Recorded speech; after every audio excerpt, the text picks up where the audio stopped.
Bismillahirrahmanirrahim. Assalamu alaikum warahmatullahi wabarakatuh. Today I'm very honored to be with the lovely Seyyeda Samaneh Sistani from Tehran, Iran. Nice that you're here. Thank you so much for coming. And we're at the beautiful Süleymaniye Mosque in Istanbul, Turkey. And today we have a special subject that we would like to discuss with you. And this is about Dhul Qarnayn alayhi salam, peace be upon him, in the Quran, and who he could possibly be. And Seyyeda Sistani, of course, is from Iran, and she comes from a very noble family of Sayyids. Her father was an Irfani Shia scholar, Seyyed Sistani, and also the Sistani family is related to Marjaya Taqlid Ali Sistani in Iraq, and we all know the great things that Marjaya Sistani is doing in Iraq. So, Salamu Alayk, and we're very happy and honored to have you with us. Salamu Alaikum. Thank you so much. This is my honor. Thank you very much. Today our interview is going to be parts in English and part in Farsi. We will try to translate the best that we can, and we want to get the best depth out of our thesis regarding Dhul Qarnayn alayhi salam, peace be upon him. There have been many discussions about who is Dhul Qarnayn, peace be upon him, in the Quran. Some have said Alexander the Great, some have some other ideas who it could be.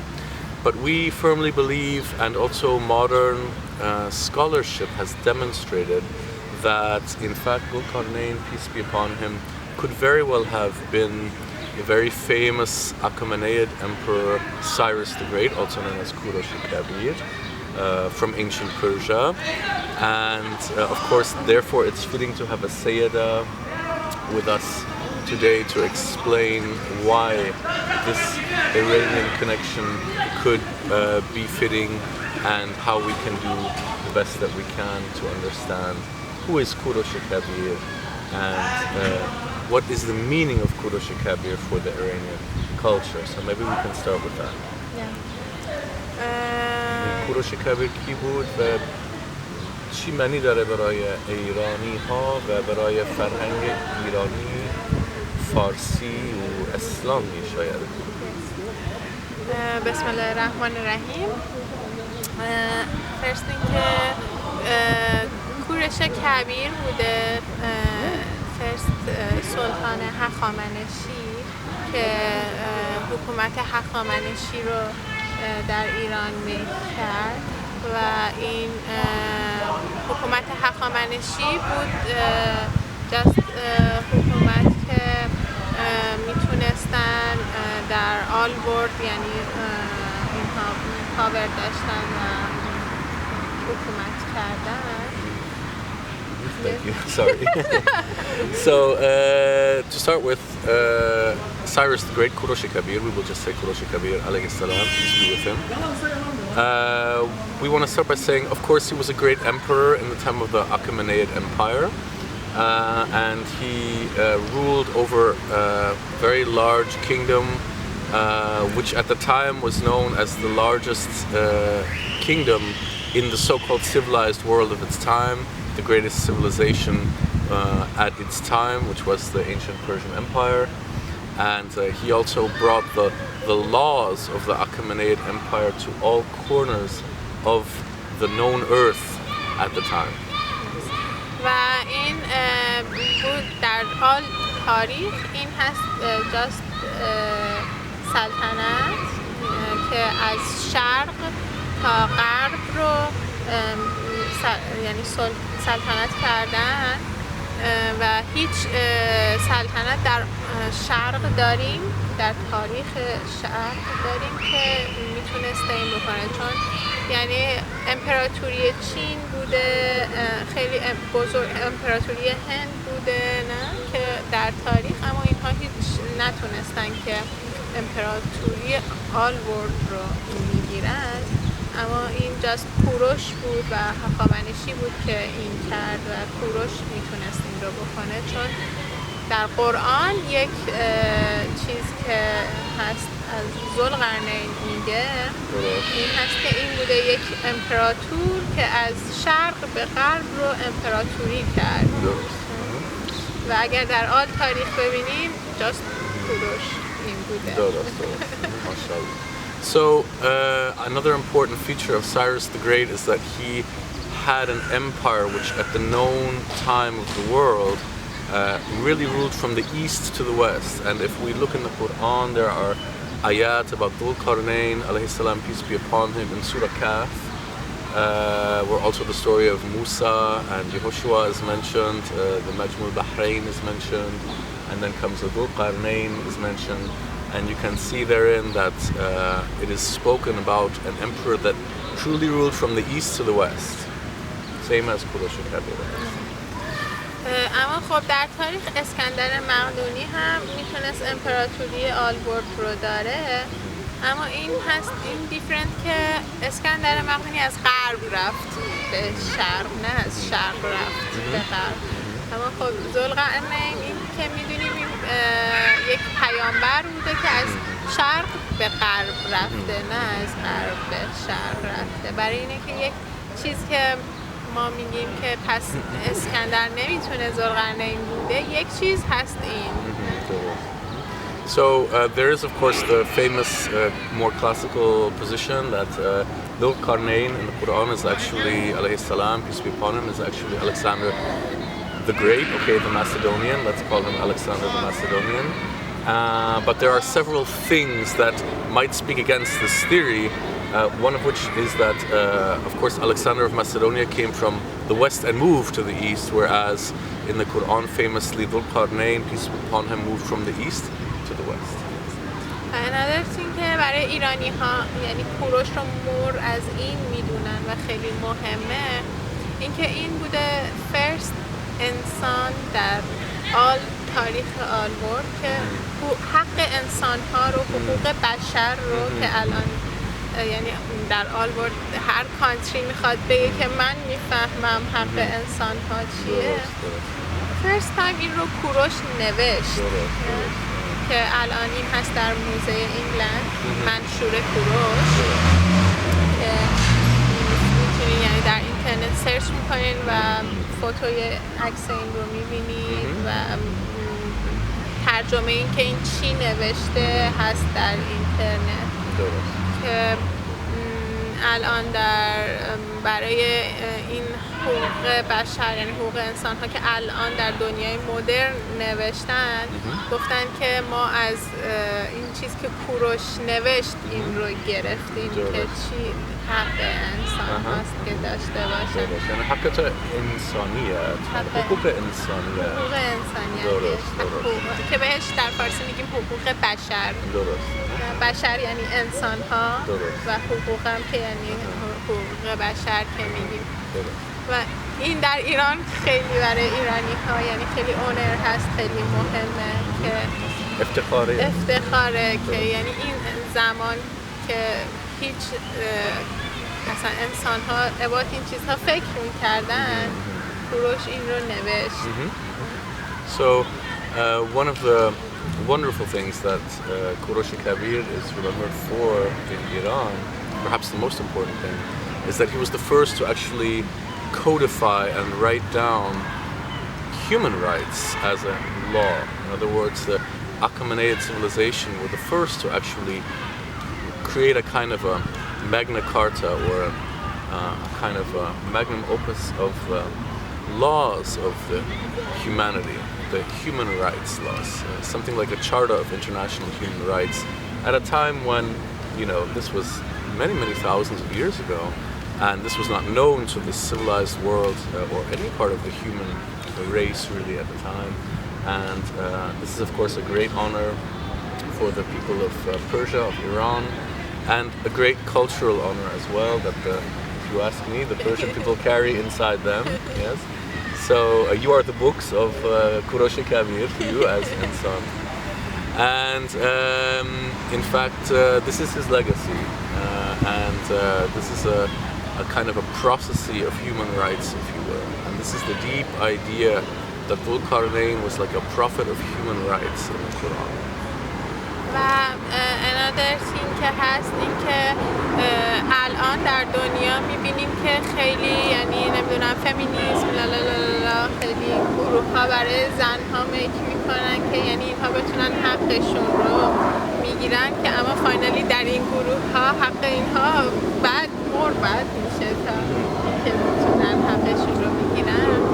اما در زمان کوروش ریلی یعنی میتونم بگم فرست سلطان بوده که حق زنها رو میداده و زنها بست لایف رو در این تایم از تاریخ داشتن و یعنی خیلی مکتوب ها هست که زنها نوشتن، زنهایی که ورک میکردن در این زمان در آفیس ها در همه چیز که زنها نوشتن که یعنی خیلی خوشحال بودن از این که در این زمان هستن و میتونن خیلی با افتخار زندگی میکنن و حتی در دولت زنها ورک میکردن در زمانی که کوروش کبیر امپراتور بوده.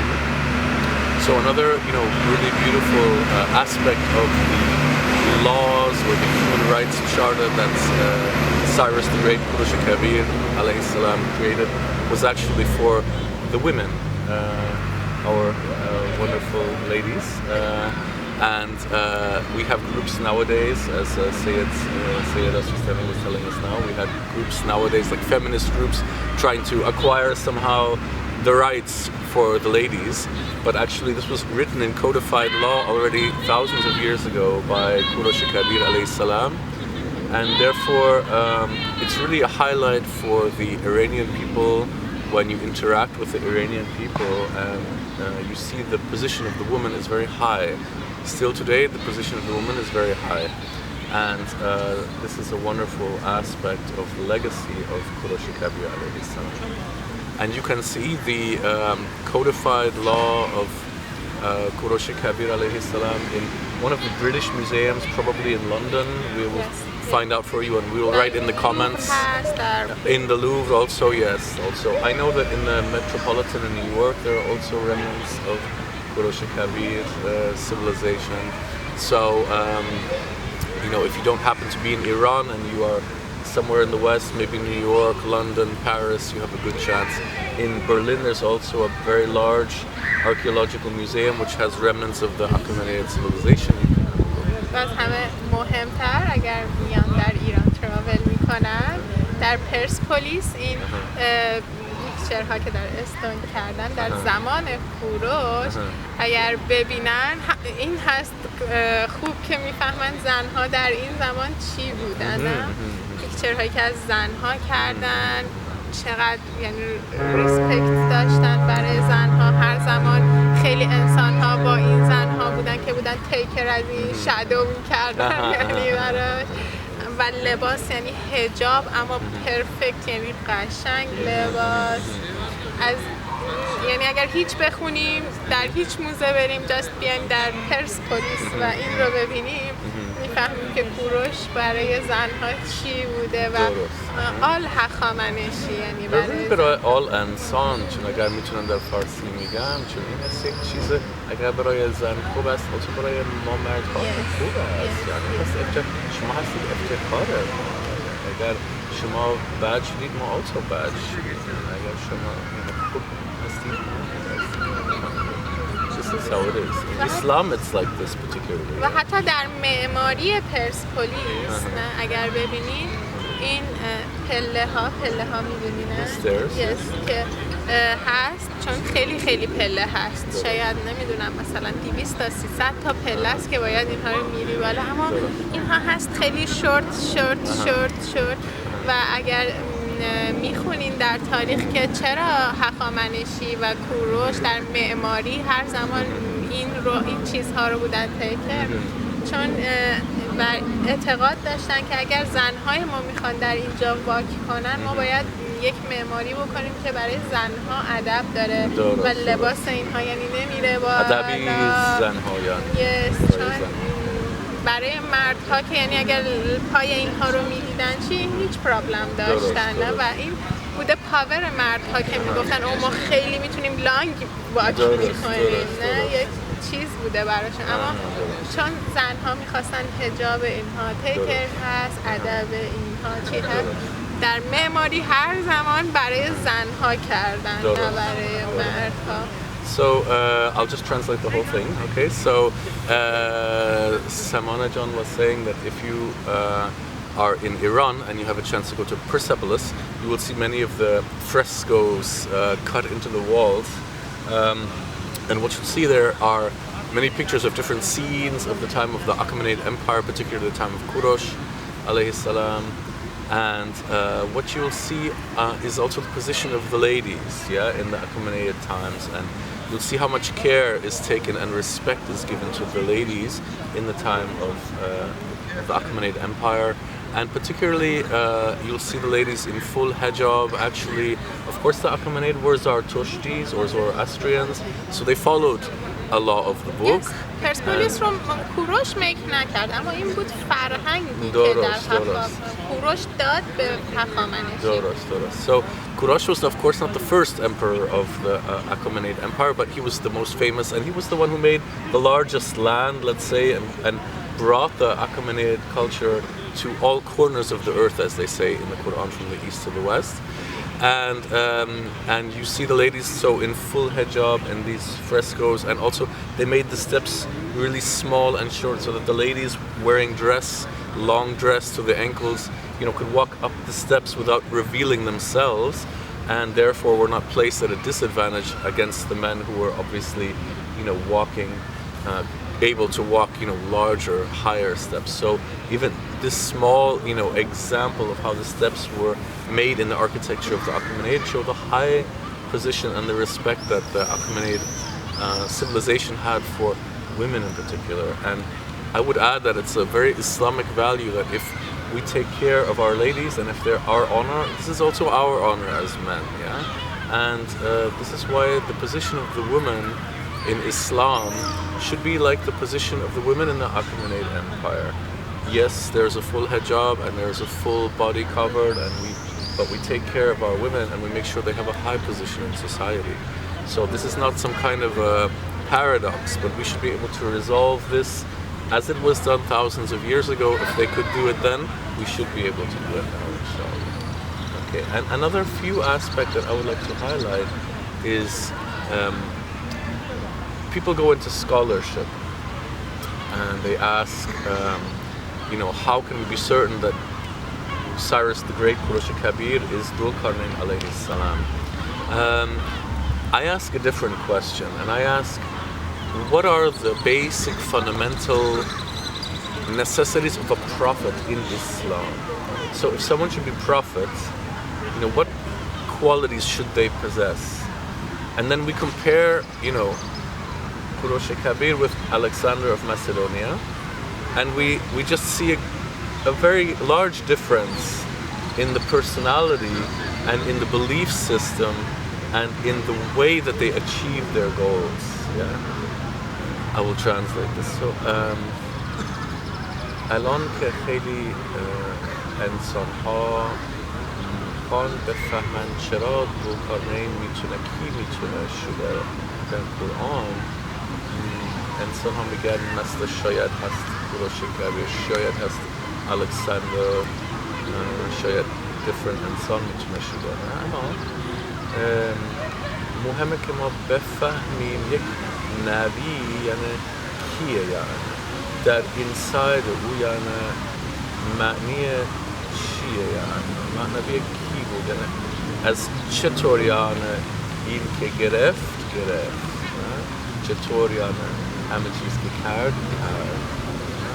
و اگر ما میبینیم یعنی الکساندر یک انسان بود که خیلی جنگ کرد و هیچ زمان از یک کتاب رو گرفت یا یک معنی داشت یا یک زمان همه چیز رو فایر کرد، کتاب ها رو، معماری ها رو، درست، هنر آرت ها رو، درست. الان پرسپولیس در ایران فایر شده در زمان اسکندر.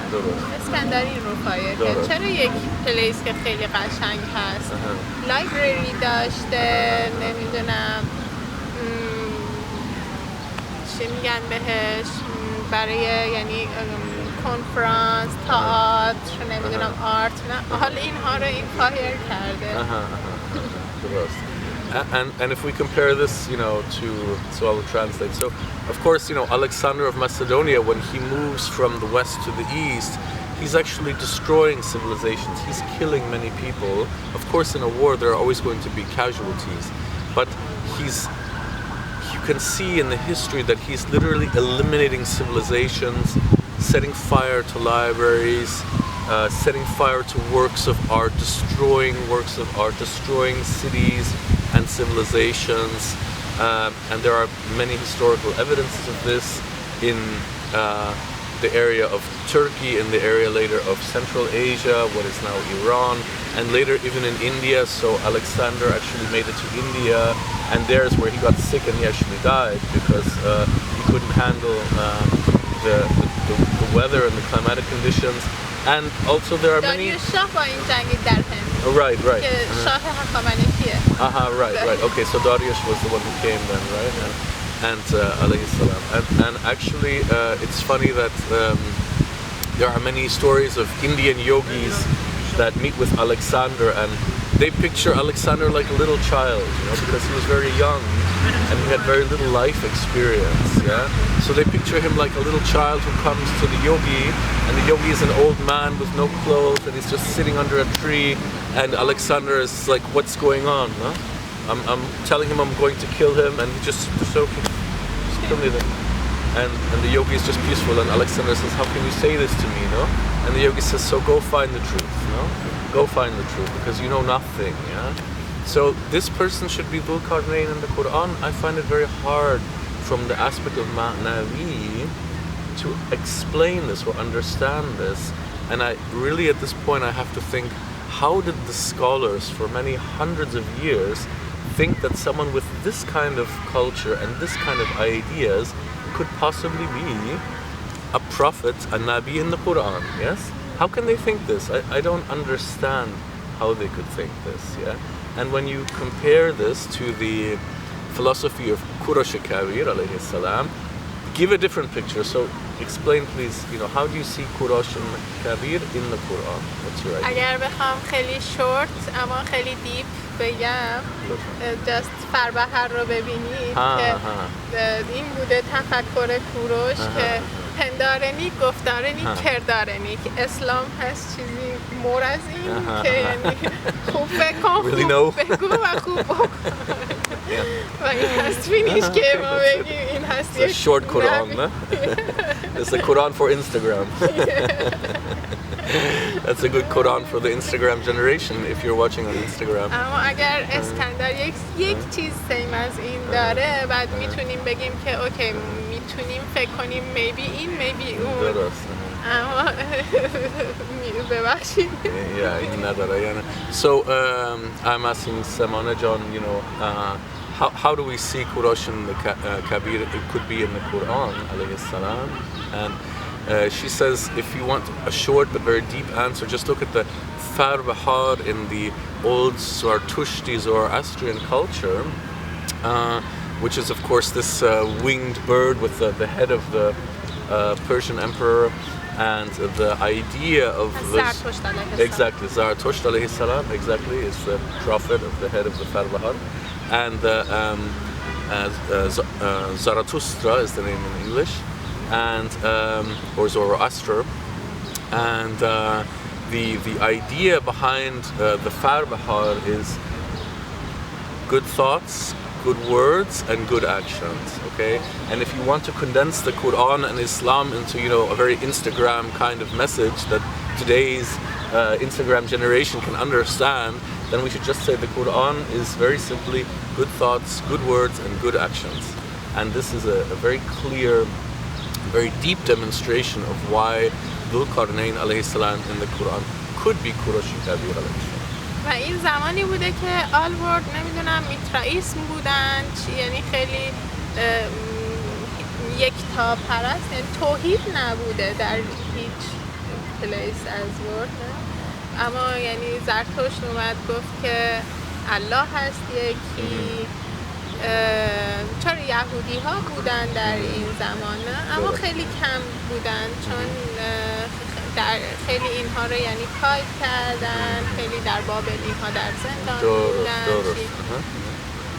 مور انسان ها یعنی مشرک بودن در آلورد، اما یعنی کوروش، زرتشت گفتن که نه الله هست یکی و این هست دین که گفتار نیک، پندار نیک، کردار نیک، و خیلی هلپ کردن که یهودی ها رو میتونستن فری کنن. این کوروش بود که رفت در بابل و هیچ جنگ کرد، اما یهودی ها رو فری کرد. چون هیچ انسان میتونست که با کوروش جنگ کنه. زمانی که این رفت در بابل، حال انسان ها دورها رو اوپن کردن و گفتن همه چیز که تو میخوای هست. و این اگر یعنی الان بنی اسرائیل الان هست و یهود زنده است چون کوروش این رو کرد. Yeah, that's beautiful. So another, important symbol of the life of Qurosh Kabir is that he's teaching Tawheed in a time where all over the world there was fitna actually, okay? And in the time of Qurosh Kabir you had many different cultures such as the Tower of Babylon and many different languages, and there was a lot of fitna between the different tribes and the different people. And actually what becomes very important is the history of the children of Israel in the time of Babylon, because actually the story and any Jewish viewers or Samaritan viewers who are listening to this can explain also their perspective. We hope for your perspective in the comments, inshallah. But certainly the story is that Qurosh Kabir, Cyrus the Great, is able to help the Jews to escape Babylon and return to their homeland of Israel. And how does they manage to do it? Because the power of Qurosh is so great that no one can fight it actually. The Babylonians cannot fight against Qurosh because he's so powerful and he has this spirit of Tawheed between the different religions. He's Zoroastrian, he's Zoroastrian, and the children of Israel are living in his protection, and so he wants to free them and let them be free. And this is something that today's Muslims should take note of. And also if we look at the relationship between the Muslims and the Jews today, it can be helped by both sides, need some help maybe, okay, both sides need help, but from our side the part that we can do is to remember Qurosh Kabir as Dhul Qarnayn in the Quran, and how he actually liberated the Jews and gave them a homeland that they could be safe. شاید الان مسلمان ها بگن اوه پس این بد بود چون جویش الان برای مسلمان ها یعنی خیلی خوب نیستن، اما این هست که اینها یکتا پرست بودن و این در زمان کوروش، یعنی دین هنوز مسیحی نیومده بود، اسلام نیومده بود و دین توحید بود، دین یهودی نه. و برای کوروش این خیلی مهم بوده که این شورت انسان ها که توحید میفهمن میتونن فری زندگی میکنن، میتونن با هم اتحاد دارن، میتونن با هم دوست هستن، زرتشت و یهود، چون این بوده دین توحید بوده. جست انسان ها که مشرک نبودن، زرتشت ها بودن و یهودی ها. پس این براش خیلی مهمی بوده که آن انسان هایی که توحید رو میفهمن، یعنی مهم نیست که این حتما زرتشتی هست، اما توحید میفهمه، یعنی این یک دین داره، میتونه فری زندگی میکنه و میتونه آزاد هست که میتونه مور انسان ها بفهمن توحید چیه. So you can see in this example, we do believe also that today the children of Israel are not treating the Muslims very well. We look at the situation in Palestine. We're very sorry about the situation, and we certainly hope that someday there will be a free and liberated Palestine. Absolutely, inshallah. But of course, at the time of the Achaemenid Empire, the only cultures and civilizations really practicing Tawheed and monotheism at the time were the Zoroastrians and the Jewish people, or the children of Israel. So at the time, of course, to practice Tawheed in the time was to liberate the Jews and give them peace from the different